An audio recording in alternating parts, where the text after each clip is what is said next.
این میمون کلا خسته است.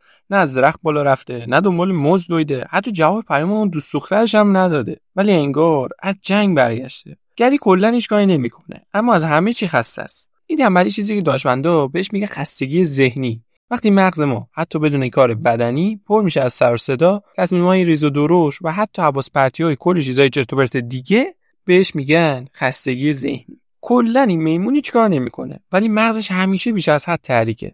حالا چرا؟ چون مشغول کار تمام وقته که هیچ مزایایی نداره. اعتیاد واقعی میمون مساوی با دوپامین، هم موجود کوچیک خوشحال کننده که هر بار یه چیز جدید میبینه داد میزنه اوه چه عالی. اسکرول مساوی با دوپامین، لایک دوپامین، ایموجی موت توی کامنت ها خیلی دوپامین. مشکل اینجاست مغز میمون برای این بوفه بی پایان موز ساخته نشده. مغزش برای یه موضوع 2 ساعت جستجو بعد یه چرت روی شاخه طراحی شده، نه 800 تا موز تو یه دقیقه. آخه 800 تا خیلیه. میرسیم به مرحله استراحت فکر، همون قسمتی که کلا من ازش بدم میاد. ولی خب شما باید بدونید اون چیزی که میمون اسمش رو گذاشته استراحت، در واقع فقط مصرف منفعل محتواست. حالا یعنی چی؟ شبیه استراحت، حس استراحت میده، ولی در اصل یه سقوط قند ذهنیه. میخوای بدونی استراحت واقعی چه شکلیه؟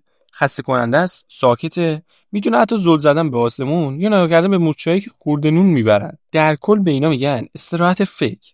میرسیم به بخش علم مغز. این بخش ولی خیلی مهمه، باید حواستون باشه. در کل یه چیز جادویی توی سر میمون هست به اسم شبکه حالت پیش‌فرض. شاید بگی این چیه؟ این شبکه وقتی روشن میشه که مغز بالاخره سکوت رو پیدا میکنه. اون موقع است که مغز بازتاب میکنه، شارژ میشه، خودش رو ترمیم میکنه. ولی خب وقتی مدام دوپامین میخوره این شبکه خاموش میشه. هیچ شارژی در کار نیست، فقط یه مغز کمباچی که تظاهر میکنه من خوبم. دقیقاً مثل تویی که تظاهر میکنی خوبی. مطمئنم پیش اومده که میخوای استراحت کنی ولی حالا ساعت 3 صبح هیچ تکونی نخوردی. تو مثلا انگار کار ASMR دنبال کردی. این استراحت نیست که، این دیگه ذهنیه. اون گوشی رو باید بذاری کنار عزیز. تو دنیای میمونا ما بهش میگیم فیلتر موزی. حالا میرسیم به راه حل. برنامه ریست میمون. حوصله سربر بودن رو دوباره برند کن. اگه اسم می‌کنی کسل کننده است، احتمالاً داره کمک میکنه.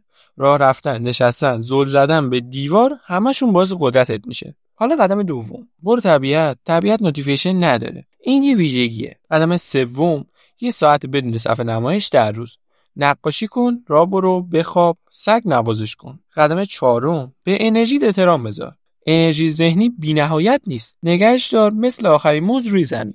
اگه همیشه خسته و هیچ کار نکردی، شاید تو تنبل نبودی، شاید فقط بیش از حد تحریک شدی. ولی خب خودمونیم، یه ذره تنبلی. به مغز استراحت واقعی بده. بذار میمون بخوابه. دفعه بعدی که از سر بیکاری سمت گوشی رفتی، سمت یه موز برو. زد دارک شد جمله. میمون میگه اگه این ویدیو رو دوست داشتی سابسکرایب کن. اینجوری موضوع ادامه پیدا میکنن و تو ساب موضوع بیشتری میشه.